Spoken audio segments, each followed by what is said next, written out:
Dans la situation numéro 2, on dispose d'un jeu de cartes, et on rappelle qu'un jeu de 32 cartes est composé de 4 familles, trèfle, carreau, cœur, pique.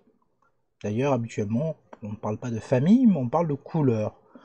Mais pour éviter tout problème, ils ont décidé d'utiliser le mot famille, qui n'est pas assez courant à mes yeux, mais pourquoi pas.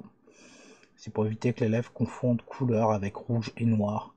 Mais on définit les couleurs comme étant la couleur trèfle, la couleur carreau, la couleur cœur et la couleur pique.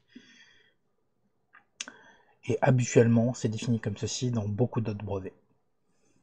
Chaque famille est composée de 8 cartes, le 7, le 8, le 9, le 10, le valet, la dame, le roi et l'as. Je rappelle que ces différentes cartes sont appelées des hauteurs.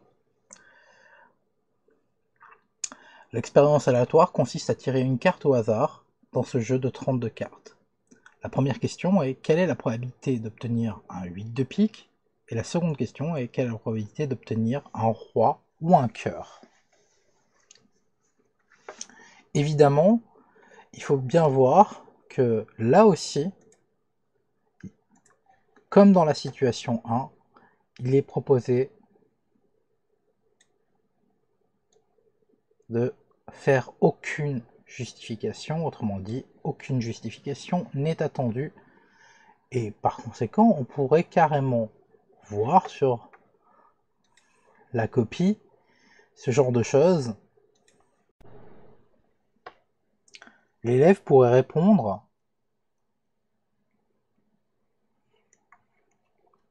pour la question A 1 sur 32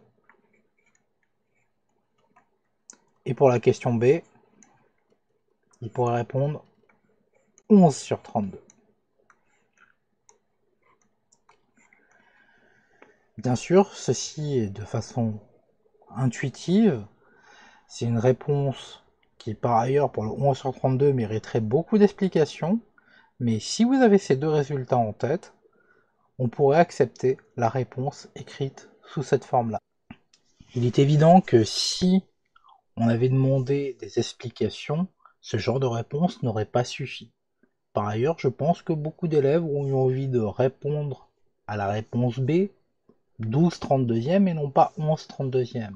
Et c'est pour cela que je vais détailler les résultats dans une seconde vidéo.